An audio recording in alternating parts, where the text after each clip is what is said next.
Hi friends, we have learned the superficial and intermediate layer muscles of the anterior aspect of the forearm. Now we are going to learn about deep muscles of the anterior compartment, and that is third layer. Third layer contains three muscles: flexor pollicis longus, flexor digitorum profundus, and pronator quadratus. Flexor pollicis longus. Break the name of the muscle. Flexor, it is flexor aspect, and pollicis means thumb, and longus means larger. The flexor pollicis longus is a powerful thumb flexor that sends a long single tendon through the lateral region of the carpal tunnel.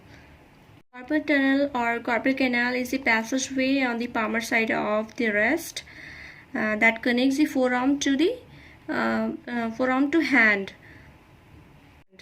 The tunnel is bounded by the bones of the wrist, and flexor retinaculum. Here is the carpal tunnel, and the muscle will originate from the anterior surface of the radius and interossseous membrane and goes to carpal tunnel and will insert on the base of the distal phalanx of first digit here on the thumb, and it is supplied by with median nerve, and action is flexion of the thumb, and in some book it is the action is flexion of the distal phalanx of the thumb.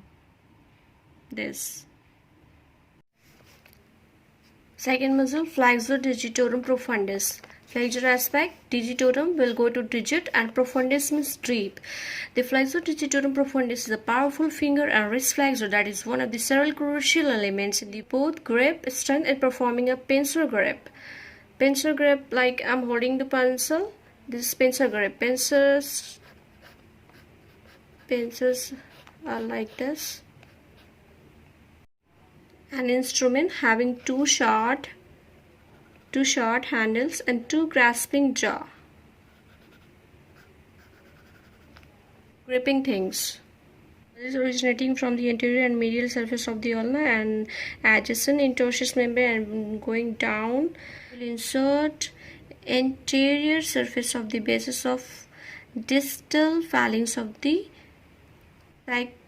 second to fifth. Here you can see in the diagram distal phalanx. Aspect is supplied with ulnar nerve and lateral aspect is supplied with median nerve.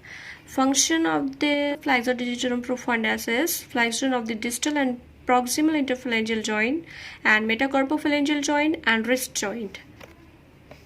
Here is first knuckle line, second knuckle line, and metacarpophalangeal joint, flexion at wrist. This moment. The third muscle, pronator quadratus. Pronator, it will pronate the arm. Quadratus we use for any roughly square or rectangular shaped muscle. Here you can see the originating from the anterior medial surface of the distal ulna and going to insert on the anterior lateral surface of the radius. Square shape. Innervation is median nerve. Function, pronation. Here are all the muscles of the forearm. Anterior aspect, superficial, intermediate, deep, flexor carpi ulnaris, flexor carpi radialis, palmaris longus, and pronator teres in superficial layer. In intermediate layer, flexor digitorum superficialis, and in deep layer, flexor pollicis longus, flexor digitorum profundus, and pronator quadratus. Friends, don't be confused with the flexor digitorum profundus and flexor digitorum superficialis.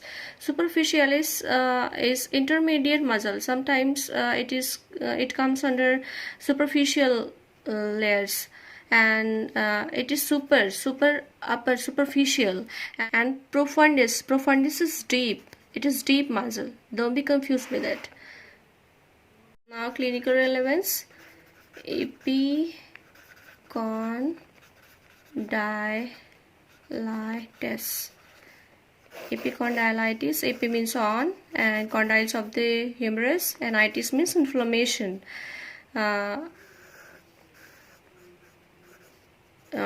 Suppose is medial epicondyle, and it is lateral epicondyle.